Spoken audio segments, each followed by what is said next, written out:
You're listening to a mini episode of the Practical Permaculture Podcast. Hello, Alysse here, back for another mini episode on a permaculture principle. So today I'm going to have a quick chat with you about the principle obtain a yield. So to me, obtaining a yield is about obtaining abundance, seeing the fruits of your labor.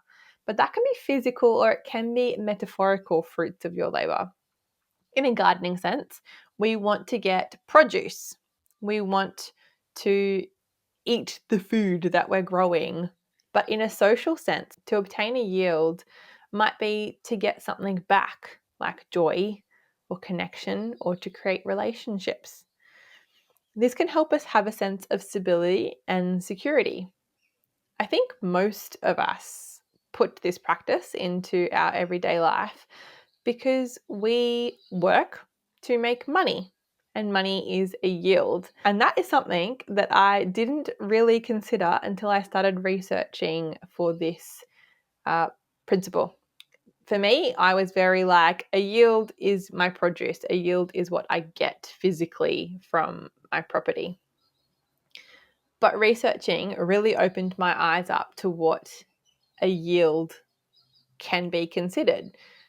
I think I'm still very much in that permaculture gardening mindset, and I'm still so much more, I still have so much more learning to do about permaculture more as a design for living and life, and how it can be applied into so many different fields, whether it's business or otherwise. So in doing this research, it really has made me keep opening up to what this can be applied to. And when I was doing my research, I came across a quote from David Holgram. He said, "Whether we attribute it to nature, market forces, or human greed, systems that most effectively obtain a yield and use it most effectively to meet the needs of survival tend to prevail over alternatives." So, in other words, the systems we put in place that obtain us a yield are going to be the most successful. And I think that's really interesting when talking about design. It's essentially creating a positive feedback loop.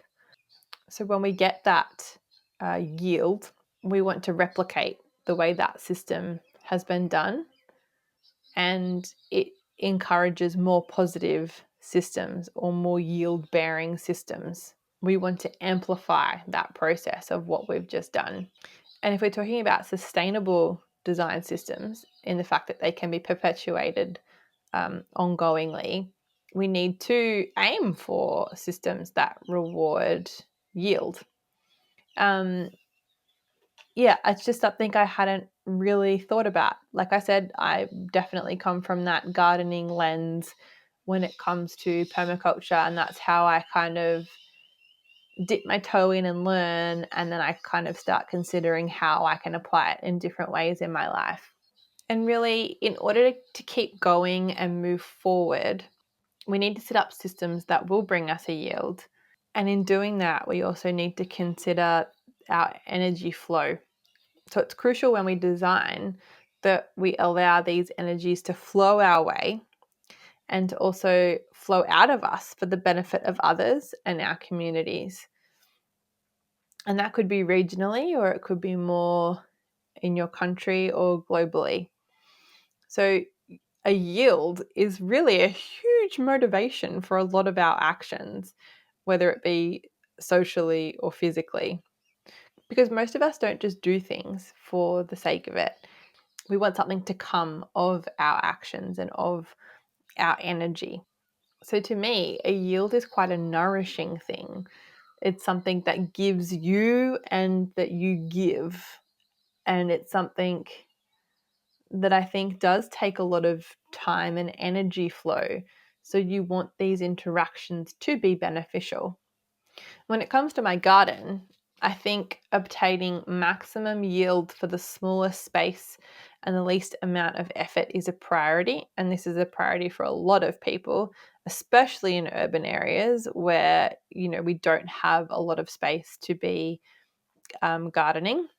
And this is where the other principles come into place to see how maybe we can have an element that performs more than one function, and to stack function and to integrate our systems. So I'm curious if you were like me and just purely saw obtain a yield as picking that nice juicy tomato off the vine, or whether you are considering a yield in a more broad sense and more holistic sense, and thinking about how it can be applied in other areas of your life, in a social way, economically.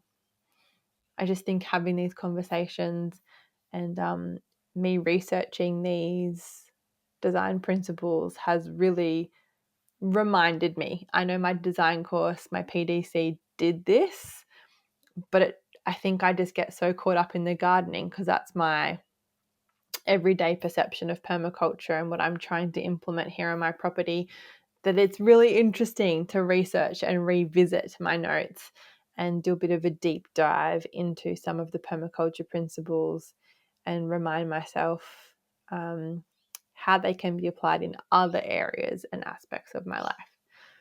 So yeah, let me know your thoughts on obtaining yield, and let me know if you have any other examples that I can share on our community group on Facebook, or hit me up in the comments on YouTube if you're watching it there. So I'll see you on Friday for another long format episode with Joe. And until then, bye. Thanks for listening to the Practical Permaculture podcast. Jump onto our Facebook group to keep the chat going and to look for any resources that we mentioned on today's show. Look in the show notes. And if you liked the episode today, then subscribe. Please give us a review and share. And if you didn't, then that's okay. We're sure you'll find the right podcast for you. Bye. Bye.